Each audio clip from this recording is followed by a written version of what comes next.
Our story, Who's Afraid of Virginia Woolf, is about a couple named George and Martha. George and Martha engage in dangerous emotional games. George is an associate professor of history, and Martha is the daughter of the president of the college where George teaches. After they return home from a faculty party, Martha reveals she has invited a young married couple she met at the party over for a drink. The guests arrive: Nick, a biology professor who Martha thinks teaches math, and his wife, Honey. As the four drink, Martha and George engage in scathing verbal abuse of each other right in front of Nick and Honey. The younger couple is first embarrassed and later enmeshed. They stay.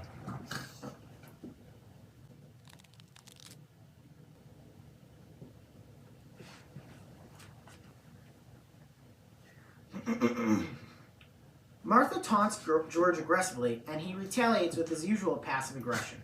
Martha tells an embarrassing story about how she humiliated him with a sucker punch in front of her father. During the telling, George appears with a gun and fires at Martha, but an umbrella pops out. After this scare, Martha's taunts continue, and George reacts violently by breaking a bottle. Nick and Honey become increasingly upset, and at the end of the act, Honey runs to the bathroom to vomit, having had too much to drink. Nick and George are sitting outside. Nick was kind of stressed out that his wife is kind of drunk, so... as they talk about their wives, Nick says Honey had a hysterical pregnancy. George tells Nick about a time he went to a gin mill, or otherwise a bar, with some boarding school classmates, one of whom had accidentally killed his mother by shooting her. This friend was laughed at for ordering Bergen. What he meant by Bergen was bourbon, but he didn't know the name of it, so the whole bar made fun of him. The following summer, the friend accidentally killed his father while driving, and he was committed to an asylum and never spoke again. George and Nick discuss the possibility of having children and eventually argue and insult each other. George sees Nick as a threat, because Nick is kind of everything George isn't, but he's also not as smart as George. And so he thinks that Martha is probably going to cheat on him, so that's why he doesn't necessarily like Nick. After they rejoin the women in the house, Martha and Nick dance suggestively.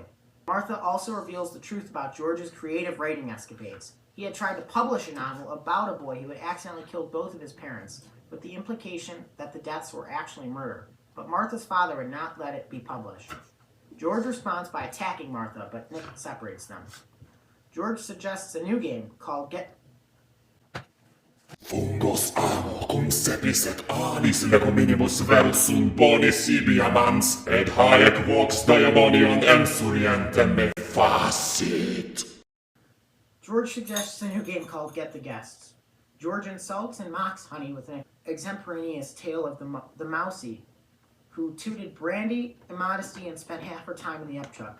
Honey realizes that the story is about her and her hysterical pregnancy. The implication is that she trapped Nick into marrying her because of a false pregnancy. She feels sick and runs to the bathroom again. At the end of the scene, Martha starts to act seductively toward Nick in George's presence. George pretends to react calmly, reading a book, as Martha and Nick walk upstairs. George comes up with a plan to tell Martha that their son has died.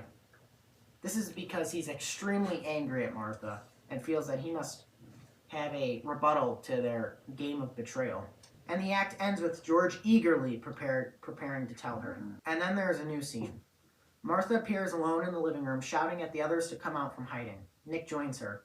The doorbell rings. It is George with a bunch of snapdragons in his hand, calling out Flores para los muertos, or flowers for the dead. Martha and George argue about whether the moon is up. George insists it is, while Martha says she saw no moon from the bedroom. This leads to a discussion in which Martha and George insult Nick in tandem, an argument revealing that Nick was too drunk to have sex with Martha upstairs. George asks Nick to bring Honey back for the final game, bringing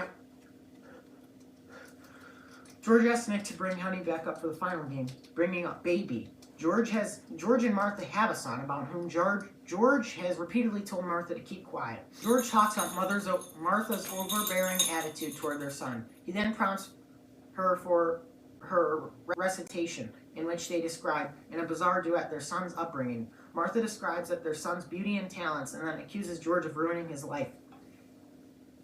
As this segment progresses, George recites sections of Libra Me, or it's the Latin Mass for the dead. At the end of the play, George informs Martha that a messenger from Western Union arrived at the door earlier with a telegram saying their son was killed late in the afternoon on a country road with his learner's permit in his pocket, and then he swerved to avoid a porcupine.